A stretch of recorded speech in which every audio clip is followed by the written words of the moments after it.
नमस्कार दोस्तों। भय हमारी तरक्की रोक देता है, इससे कैसे बचें? श्री कृष्ण की सीख। हमारी सोच की वजह से डर बढ़ता रहता है, लेकिन जैसे ही हम कर्म शुरू करते हैं भय दूर हो जाता है। भय हमें आगे बढ़ने से रोक देता है।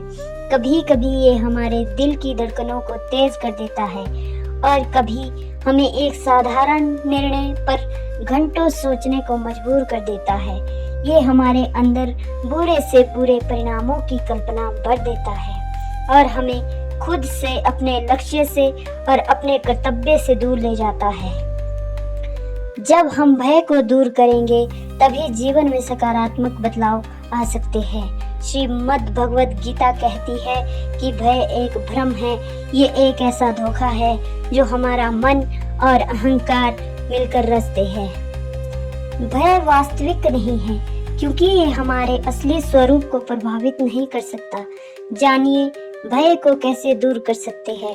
लगाव से होता है भय का जन्म। गीता के दूसरे अध्याय में अर्जुन की मानसिक पीड़ा दिखाई देती है।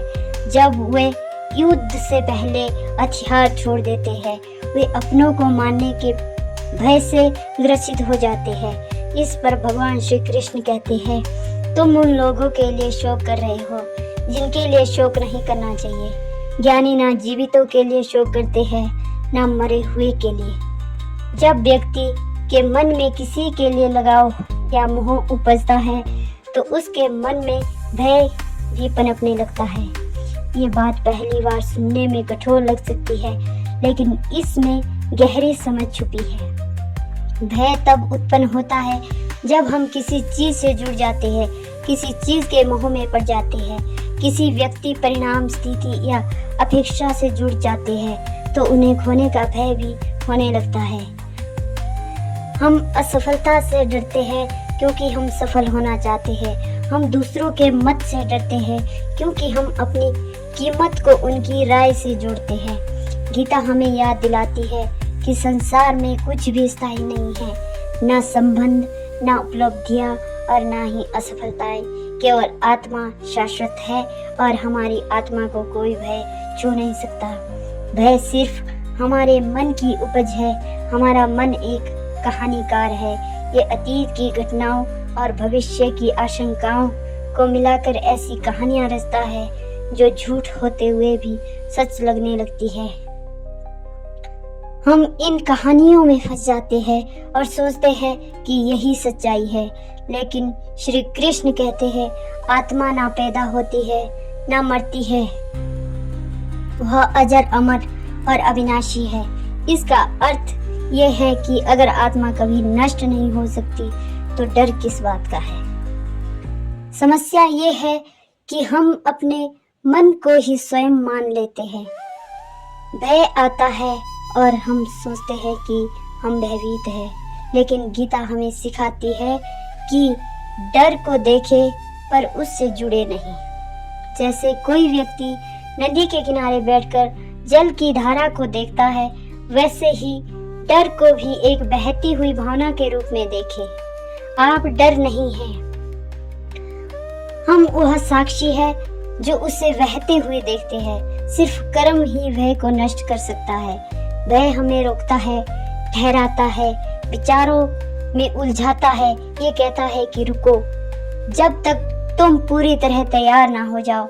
लेकिन सच्चाई ये है कि तैयार होने का क्षण कभी नहीं आता। हम जैसे ही कर्म शुरू कर देते हैं भय दूर हो जाता है। सिर्फ कर्म से ही भय को नष्ट किया जा सकता है। गीता में अर्जुन युद्ध से पहले पूरी तरह विचलित थे, लेकिन श्री कृष्ण ने उन्हें कोई आरामदायक सलाह नहीं दी, बल्कि स्पष्ट रूप से कहा कि कर्म करो, परिणाम की चिंता मत करो। दूसरे के धर्म का पालन उत्तम तरीके से करने से बेहतर है कि अपने धर्म का पालन करते हुए असफल हो जाना। हमारी सोच से बढ़ता है डर, डर सोच से बढ़ता है।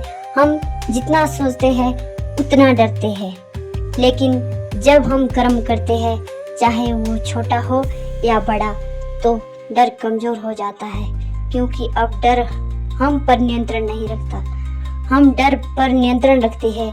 भय की जड़ में छुपा होता है नियंत्रण का भ्रम। हम सोचते हैं कि यदि हम सब कुछ योजना अनुसार करेंगे तो बुरे परिणाम नहीं आएंगे, लेकिन गीता इस भ्रम को तोड़ती है और कहती है कि अपने निर्धारित कर्तव्य का पालन करो, क्योंकि कर्म ना करने से श्रेष्ठ है। जीवन कभी भी हमारे अनुसार नहीं चलता है। हम परिणाम को नियंत्रित नहीं कर सकते, हमें केवल अपने कर्म का अधिकार है। जब हम इस सच्चाई को स्वीकार करते हैं तो डर की जमीन खिसक जाती है। हमें अब किसी परिणाम को सुरक्षित रखने की आवश्यकता नहीं होती है। कर्म योग का यही अर्थ है कि पूरे समर्पण और मन से कार्य करना, लेकिन परिणाम से मुक्त रहना। जब ये दृष्टिकोण आता है तो डर की जगह शांति और स्वतंत्रता महसूस होती है। कैसे लोग भयभीत नहीं होते हैं? भय आएगा, ये मन की प्रकृति है। गीता हमें बताती है कि जो आत्मा को जानता है उसके लिए ना कोई भय है ना शोक। आत्मा को जानने वाले लोग कभी भयभीत नहीं होते हैं। डर केवल मन की एक छाया है, एक तात्कालिक विचार या भावना। जब ये आए तो इसे पहचानिए, लेकिन इसे अपनाइए नहीं। आप कोई साधारण प्राणी नहीं हैं, आप ब्रह्मा का अंश है, असीम, अनंत, अविनाशी। भय के साथ नहीं, ज्ञान के साथ जीना सीखिए। हमारे जीवन में भय बार बार आएगा, लेकिन हमें ये तय करना है कि हम उसके अनुसार जिएंगे या भगवत गीता के ज्ञान के अनुसार। गीता हमें सिखाती है कि भय ना तो हमारा स्वाभाविक गुण है, ना ही हमारी नियति है।